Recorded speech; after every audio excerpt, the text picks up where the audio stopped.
The Sierra Vista Unified School District is absolutely amazing. I'm a product of it. So many of you watching this video are a product of this incredible school system that has been going on for so many years in our area. But we get to talk to our interim superintendent of the Sierra Vista Unified School District, Terri Romo, about some decisions that need to be made when moving forward. Thank you so much for watching this episode of Checking In with Jeff Davenport, talking about the Sierra Vista Unified School District today. Terri, first of all, thanks so much for taking the time to talk to me. Thank you so much for the opportunity. I will always be thankful for Cool FM and what you all bring to this community. Well, we appreciate that. You know, again, as being a product of the Sierra Vista Unified School District, it's amazing to see. I didn't go to elementary school at any of these places. My sister did, but I just went to Buena and then was able to launch from there. And you know, your history here in the SVUSD goes back very far as well. It sure does. Actually, we're at Village Meadows Elementary School right now, and I actually, my father retired to Fort Huachuca, or actually ended up going back to work at Fort Huachuca. And so middle of my third grade year, I came right here to Village Meadows Elementary School. So from third grade on, so I am truly a product of this district. And so I have a touch point at all of these schools, whether I attended them, my children attended them, I taught at them, I did my student teaching at them, I was principal at them. I have a connection to all of the schools, so they're all very important to me. And having that amazing connection from teacher to administrator to principal, you get a great vision for what the district is, maybe the bumps in the road that it went through. I mean, you know, you were a part of everything that happened in 2020 and beyond, and getting to where we are today. Sometimes there's difficult decisions that need to be made when it comes to this to the school district, and right now we just want to clarify some things as far as possible school closures and some research that you had to do and with your team to come up with some answers that maybe some of the folks here who support the Sierra Vista Unified School District would need to understand. No, I thank you just for the opportunity. This has been, our declining enrollment has been something that's been going on, not just since COVID, not since 2020, but actually for the past 10 years. We have had just consistent declining enrollment. And over the years, for lots of different reasons, never really right-sized our facilities or our schooling, our staffing, all of those things. And so it has come to the time where really we have to do that to be able to most effectively utilize our spaces, to most effectively ensure that we're utilizing our resources correctly. It's time to have that conversation. And so Dr. Holmes, previous superintendent, started that conversation last school year, where his recommendation would be to come forward with a closure of 2 schools. And so really been working with my team hard, because these are hard decisions. Yeah. I mean, this is our community. This is, like I said, I have a touch point to all of these schools. They're all important. They all matter. But it really, so decided to do, instead of a closure, would be a consolidation. So instead of, closing and shuttering up a school and sending all the kids all over the district, instead we're saying consolidating a school, taking those students, their friend groups, their siblings, all together and moving them to one school. So to be able to do that, we really had to be able to look at what facilities are large enough to be able to actually take a whole other school group to them. So that's where the process started, and I started doing lots of research, because this is not just a Sierra Vista issue.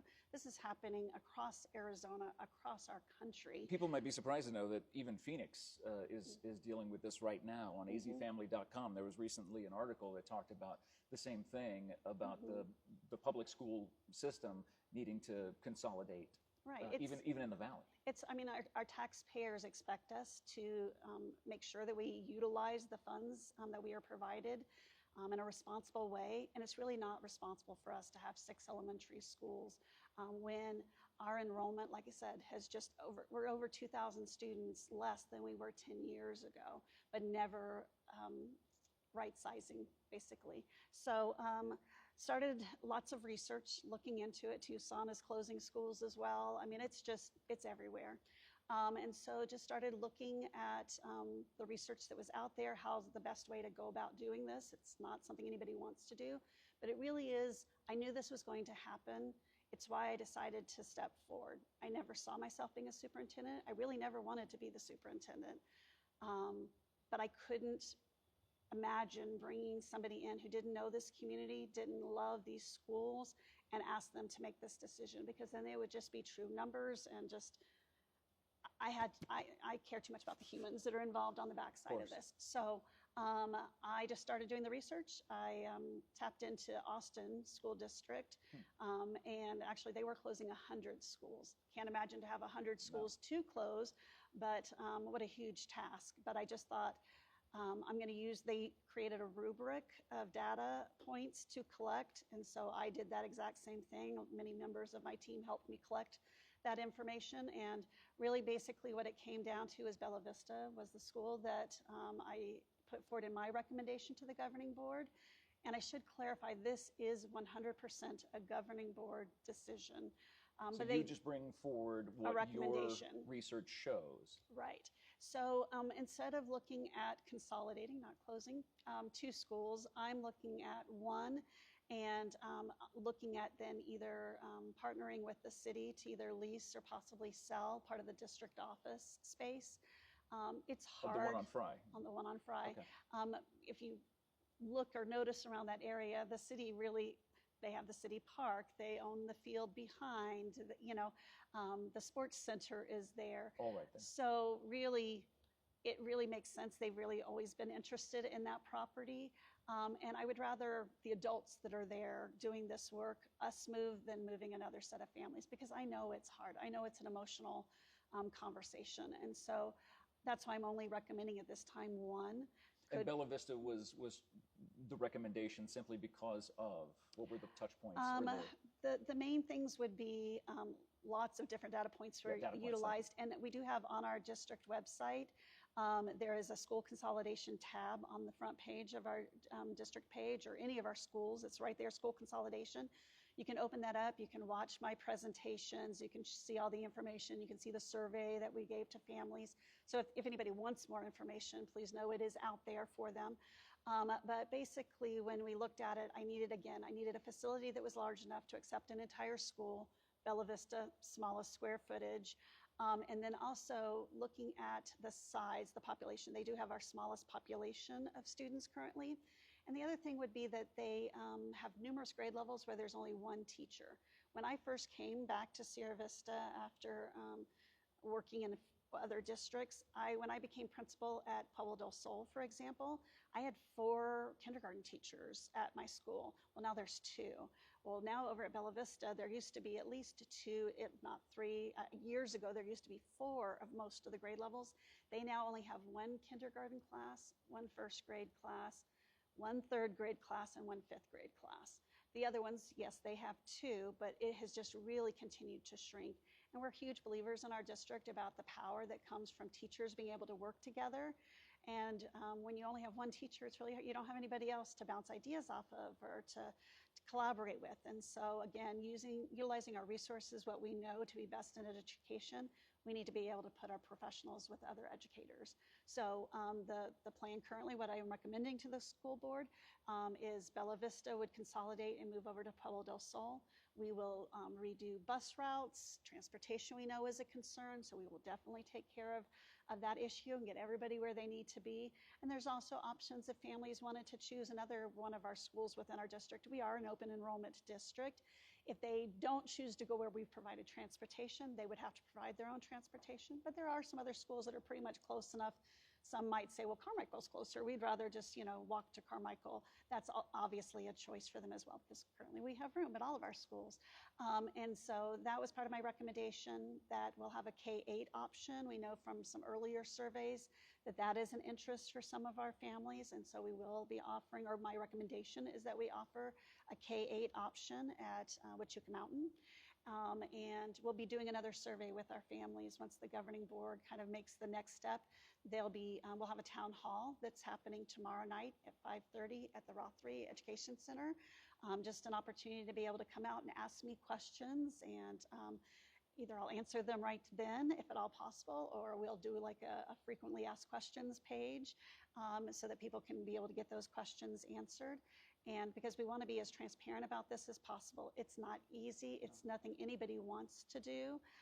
And so we really want to do it in the best way possible. And I've talked to some people who went through when they closed down where Rothery now is, which was Apache Middle School. Right. And when that happened, my understanding is a lot of them got like right at the end of the school year, April, beginning of May, like, hey, we're closing, you got to pack up and be gone at the end of the year.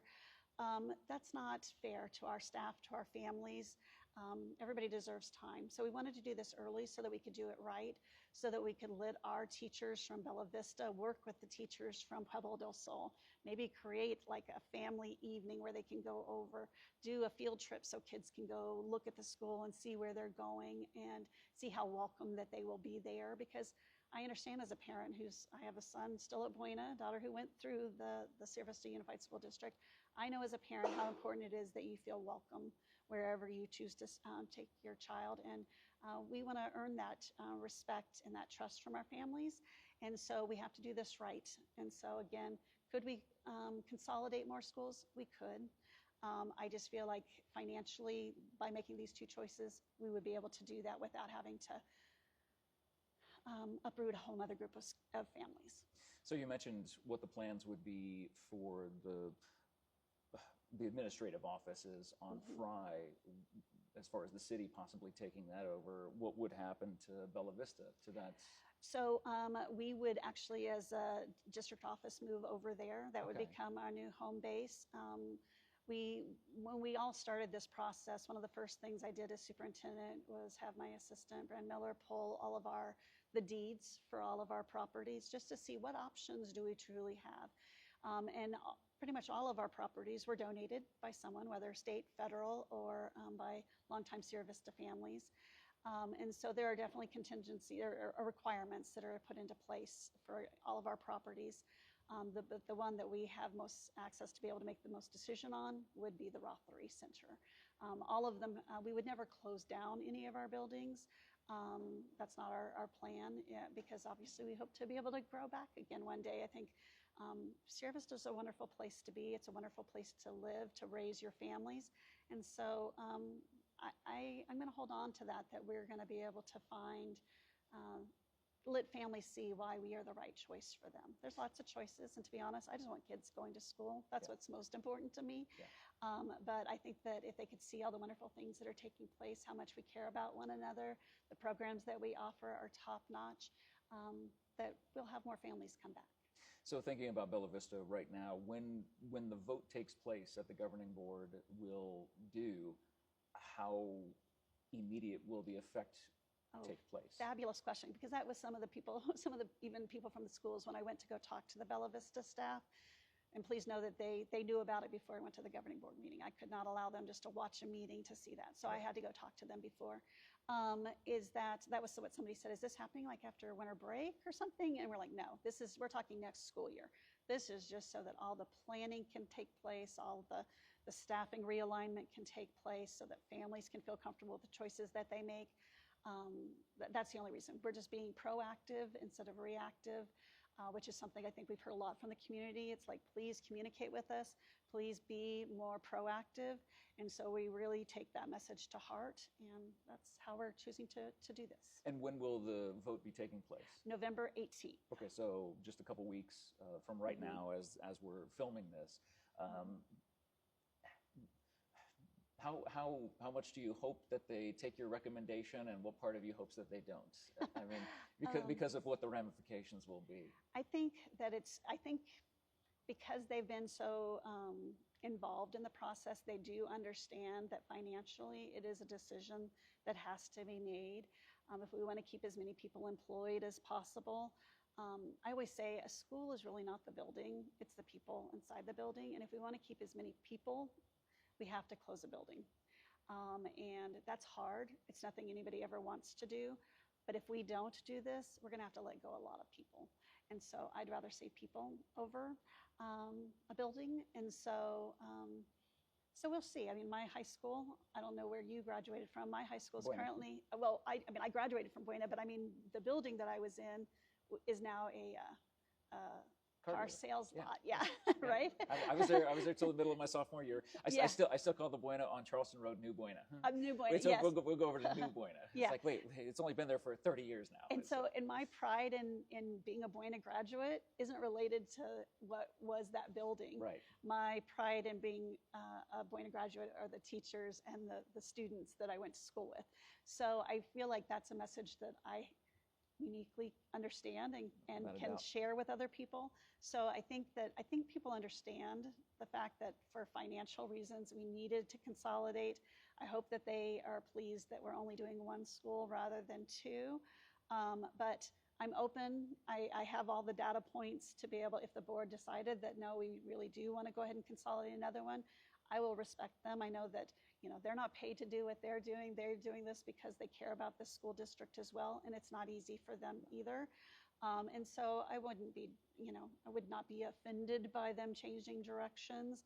But I felt like it was only fair for those of us who have been involved, just intimately in this process, for us to give a recommendation instead of just asking them to come up with it. And this is not something like you can just go out to the community and say, so which school do we close? Right. Some people are trying to do that. That's not the right way to go about that, because again, we're talking about people's lives, their employment, their children's education. So I feel like it's really important that we be cognizant of that and that we be very thoughtful with the decisions that we make. And I don't want anybody to think that this is not easy. Oh my gosh. On me. This is heartbreaking on me, but I know I'm in the right place. I'm doing what I'm supposed to be doing right now. And I will support our governing board in the decision that they make, and I'll support our staff as we go through this. And the amazing thing is trying to keep that staff together and making the entire move over, rather than splitting up families, rather than splitting up students who've had their friend group for the couple years that they've been at Bella Vista, literally taking the entire thing and placing it inside of something else, I think is a remarkable idea. Well, thank you. And I know one of the things that from the parent survey, they were concerned about, like, are you going to just increase class size? Are you just going to pack kids in there? No, that's not our plan. Right. We're going to keep with what our governing board policy is on class size, so that will not change. Really, we're just utilizing our facilities better. And so I think really it will be a win-win. The city's very supportive and interested in helping us with, they need more access to gyms and fields and things like that. Well, we can partner with them, and because isn't that what it's all about? We're all supposed to be working together for the good of our whole community. And so that's what we want to be part of. We want to be able to say, instead of saying, no, this is ours and you guys have that, no, let's come together, let's work together. It's a win-win for our community, for our families. So. Terri, thank you so much for your time and explaining all this. I mean, again, it's not easy to go through, or to have to find these data points that are going to have a heartbreaking result. Right. But at the same time, it's going to be for the best and for the benefit of the students, of the employees. And as the governing board comes together to make this vote in just a couple weeks, we wish them well, obviously, and hope that they are able to understand, where you're coming from with the presentation that you've given them. And one more time, there is going to be the open forum that's going to happen. Yes. This will actually be aired on Wednesday. Okay. So it will be on Wednesday, correct? Yes, Wednesday at 5:30, Rothery Conference Room right there on Fry Boulevard. Can come. We'll have a facilitator helping us with that and just answering all the questions that we possibly can, or creating a frequently asked questions list. So we'll do that. And again, I think one of the things that we have to remember is that by us coming together and consolidating our resources, it kind of actually gives us an opportunity to bring in some really neat, wonderful opportunities for our families. Like, we know that there's lots of interest in STEM right now, science, technology, engineering, and math. Well, if we can kind of be more effective with our use of our facilities, we could kind of create our own little magnet school for STEM, or we could do for families who are just really interested in the arts. We would have the opportunity to do things like that if we didn't spread our resources so thin amongst all the schools. So more exciting things to come. We don't just do this and just move on. No, we have to do this but move forward, and how we can make this just even a better place to send your kiddos. Well, we appreciate your transparency and talking with us today. Thank you so much, Terri. And thank you for all you and your team do for our entire Sierra Vista Unified School District. It's Terri Romo, the Interim Superintendent of the Sierra Vista Unified School District, having this little chat with us today. I appreciate that. Thank you for your time. being transparent is super important. And I Yeah. think that people, if we don't help answer the questions, people fill in the blanks with Right. sometimes the not correct Right, information. and you can get some of your questions answered tonight at 5:30 p.m. over at the Rothery Center. Terri will be there along with the staff to talk about issues or concerns that you might have about this proposal that the governing board will be voting on in just a couple of weeks. But please do us a favor, if you're a part of the Sierra Vista Unified School District, please share this video around. Let everybody know the transparency that is there on behalf of our superintendent to be able to bring you this information and let you know nothing's being hidden. This is all open to the public, and the public, this is why the tax dollars go to this, and it just Right. makes sense. Exactly. Well, thank you for watching. Thank you so much for sharing, and thank you for letting us check in with you. And thank you guys so much for watching this episode of Checking In with Jeff Davenport. We hope you have a wonderful rest of your day. And again, best of luck as we continue to make the Sierra Vista Unified School District just that thriving place where kids can grow, kids can learn, and kids can love the education process along with that. Have a great day. We'll check in with you again later on. Thank you so much. Thank you.